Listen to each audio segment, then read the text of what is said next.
নমস্কার বন্ধুরা, তোমরা কেমন আছো? আশা করছি তোমরা সবাই ভালো আছো। তো বন্ধুরা, তোমরা দেখতে পাচ্ছ যে আমি রাত্রিবেলায় তোমাদেরকে কিছু বলার জন্য এসেছি। তো একটা গুরুত্বপূর্ণ খবর তোমাদেরকে না দিয়ে আজকে পারছি না। রাজ্য সরকারের যে সমস্ত যুবশ্রী প্রাপকরা আছেন তাদের জন্যই মূলত আজকে এখনকার এই ভিডিওটা।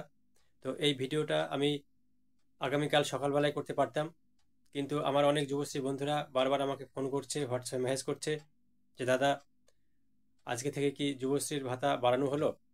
যুবশ্রীরা যে 1,500 টাকা মাসিক ভাতা পেত সেটা কি বাড়িয়ে 2,500 টাকা করা হলো?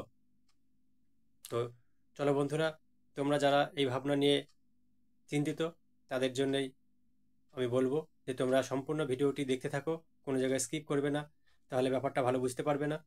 তো চলো, তোমাদের জন্যই আজকের সঠিক ধারণাটা তোমাদেরকে দিয়ে দিচ্ছি। তো বন্ধুরা, তোমরা অনেকেই আমাকে মেসেজ করছো যে দাদা, যুবশ্রী ভাতা কি বাড়ানো হলো? যুবশ্রী ভাতা কি 1,500 টাকা থেকে এবার 2,500 টাকা করে দিল আমাদের এই রাজ্য সরকার? আসলে এমনটা না।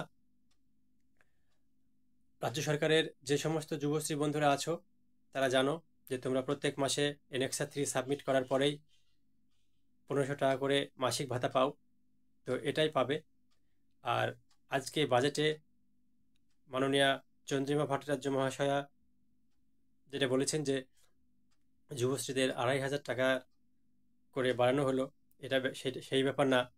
কারণ এখানে যেটা বলা হয়েছে যে যুবশ্রী বন্ধুরা প্রত্যেক মাসেই 1,500 টাকা করে পাচ্ছেন, কিন্তু যে সমস্ত যুবশ্রী বন্ধুরা বিভিন্ন ট্রেনিং করবেন, অর্থাৎ বিভিন্ন ট্রেনিং, যে ট্রেনিংগুলো আমরা দেখতে পাই সচরাচরই এমপ্লয়মেন্ট ব্যাংকের সাইটে দেওয়া থাকে।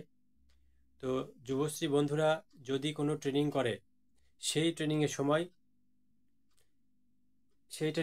সময় যে পর্যন্ত সময়টা থাকবে, অর্থাৎ কেউ যদি 1 বছরের জন্য ট্রেনিং করে তাহলে সেই 1 বছর ধরে সে 2,500 টাকা স্টাইপেন্ড পাবে। এবং যদি কেউ 6 মাসের জন্যে কোনো ট্রেনিং করে তাহলে সে 6 মাসের জন্যই ভাতাটা পাবে 2,500 টাকা করে। এবং সেই ট্রেনিং যখন তার শেষ হয়ে যাবে তখন সে আবার সেই 1,500 টাকাই পেতে থাকবে।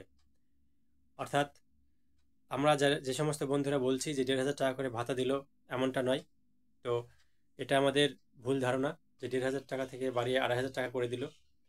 তো বন্ধুরা, তোমরা বুঝতে পারলে যে 1,500 টাকা আর 2,500 টাকা যেটা নিয়ে তোমাদের মধ্যে কনফিউশন ছিল সেটা আসলে কি। তো যে সমস্ত বন্ধুরা আমার এই ভিডিও দেখছো তাদেরকে বলবো যে তোমরা যদি চ্যানেলে নতুন এসে থাকো তাহলে চ্যানেলটিকে সাবস্ক্রাইব করে দিও এবং পাশে থাকা বেল আইকনটি বাজিয়ে দিও। এবং এই ভিডিওটি কেমন লাগলো তোমাদের, তোমরা কমেন্ট করে জানিও।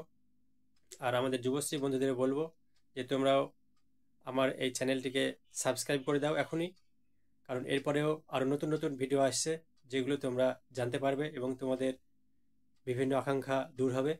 তো বন্ধুরা, ভালো থেকো।